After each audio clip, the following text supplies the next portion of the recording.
Lethal Company, the latest surprise indie hit, joining the likes of Fall Guys, Among Us, Only Up, taking the Steam charts by storm.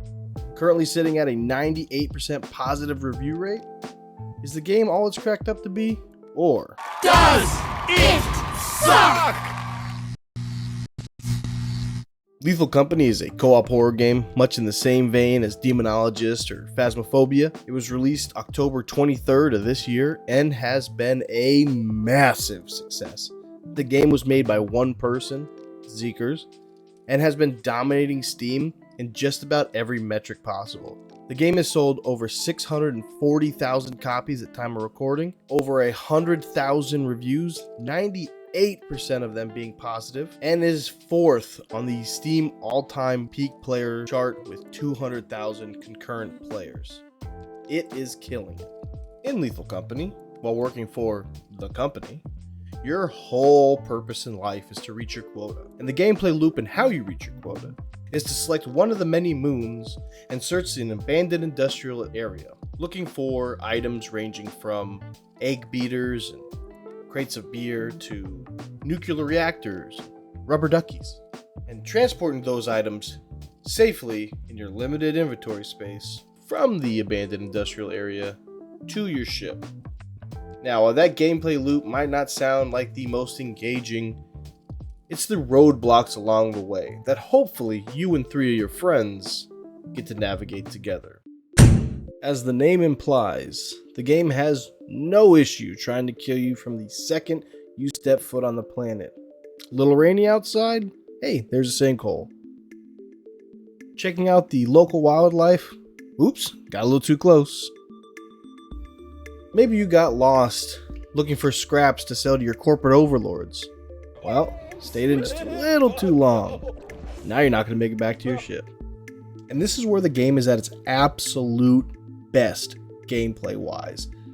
The way the game can stack stress on top of stress on top of stress to actually make you feel like you have to complete this by any means necessary, and giving you a real sense of accomplishment when you do, after you've dealt with all of these factors, such as knowing you already have a quota you have to complete and fill within a certain amount of time, landing you on a planet that you have a certain amount of time to go in, navigate dark, poorly lit, maze-like hallways, trying to find the littlest bits of scrap to sell to your corporate overlords. And if you stay in there just a little bit too long, it's nighttime and you have a whole marathon you gotta run to get to your ship, dodging any unfavorable beasts that might be out there. But even while you're in looking for your scrap, you have to deal with some of the strangest creatures, from bugs that are just afraid of you as you are of it and will only attack if cornered, to massive spiders that are waiting for their chance to gobble you up, cocoon your ass. Hell, even Ryuk from Death Note makes an appearance and is hoping you stare just a little bit too long so he gets to snap your neck. And there's not only that, there's obstacles within the industrial area. Like you have to jump broken catwalks. Hey, hopefully you had enough stamina to make that jump. If not, see you next round. Or walking up on turrets and figuring out they're not so nice once or twice. And if you can navigate all that stuff, taking out little bits of scrap and finding your way out, hey, it's a miracle. The graphic system is not something I'm the biggest fan of in the game. It's a real grainy system that's overly dark in some areas, not including the environment. I think the environment is done great. That it just gets tiring after a while. However, I often find myself completely overlooking that because it matches the atmosphere of the game so well. And the atmosphere in the game is done extremely well. They want you to feel like you're a nobody working for an evil corporation, putting your life on the line, picking up scrap. And you do.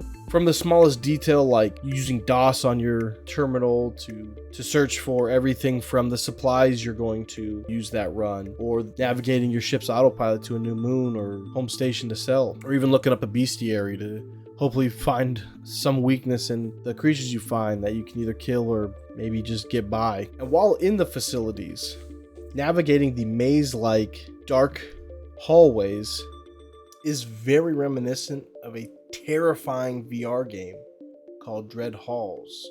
And really makes you feel like there is something lurking behind every single corner. And oftentimes there's not. But the sounds in the game, the creaking, the doors opening and shutting, hearing vents open up, knowing that vent didn't open up by itself. There's something out there. But is it on the same level as me? Is it above me? Or the hiss of the steam pumps next to you, deafening as you get closer to the leak?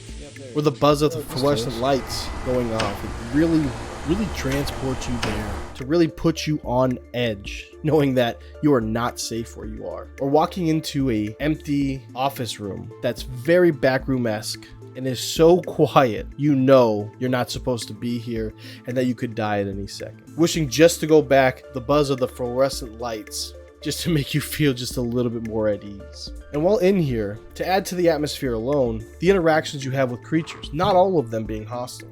Some things are just living in the planet that they're on, and that as long as you don't mess with them, they won't mess with you. What's going on here? Or hey, there's some curious hoarding bugs here, and they'll gladly leave you alone if you drop whatever you have in your hands and walk away.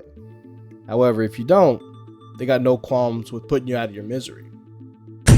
The sound design in the game is another thing that the game does really well. And while I touched on the atmospheric sounds of the creaking, the creatures, the environmental sounds of the game, really where the game blows me away is the voice chat, the prox chat. Not only is it directional, if you get into big cavernous areas, the second you step forward right in front of the main entrance, it goes to this real echoey sound that is unexpected and really kind of delightful. There's an entrance here.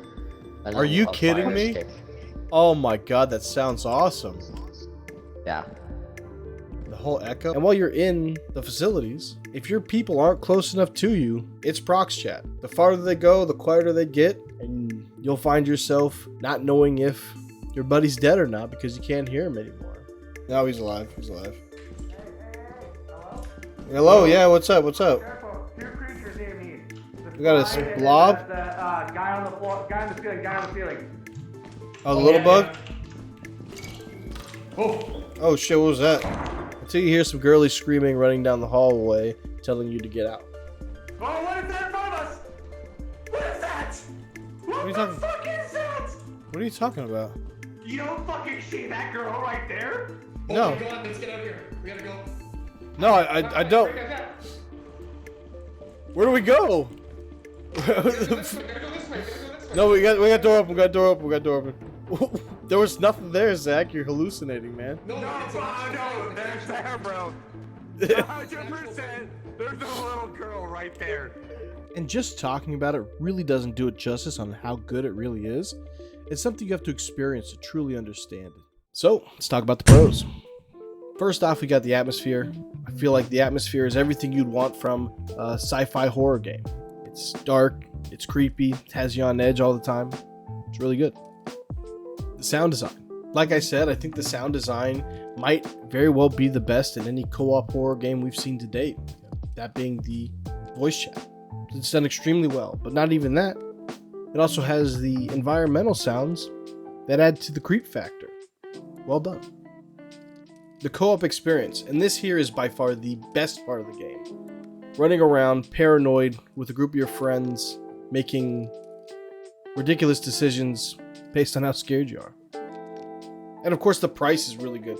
It's hard to beat a game that packs this much into it for only $10. I mean, well worth the money. Alright, let's get to the cons. The graphics. I'm just not the biggest fan of them. I don't like them. I get tired of them pretty easily. I'm not looking for a masterpiece. And even though these fit the atmosphere very well, I just don't care for them. The gameplay loop. The gameplay loop at its core is, it's pretty basic. You walk in, grab loot, walk out. If you get lucky enough to be in the level where you don't encounter any obstacles, you can see that there's not a whole lot to it. And I think you really noticeable in single player. So, does it suck? Of course not. I'm not crazy. You saw the reviews. The game's great. And for the little things the game doesn't do well, in my eyes, it more than makes up for it in the categories that actually matter in a co-op horror game. Getting this game, playing with some friends, you will have a blast. And you will definitely get your money's worth out of the $10 price tag. That being said, if you're looking to purchase this game and want to play it solo, There are better solo titles out there. You do end up missing a lot of what makes this game great when you don't get that multiplayer interaction. Personally, I say grab a couple friends and you'll have a great time with the game.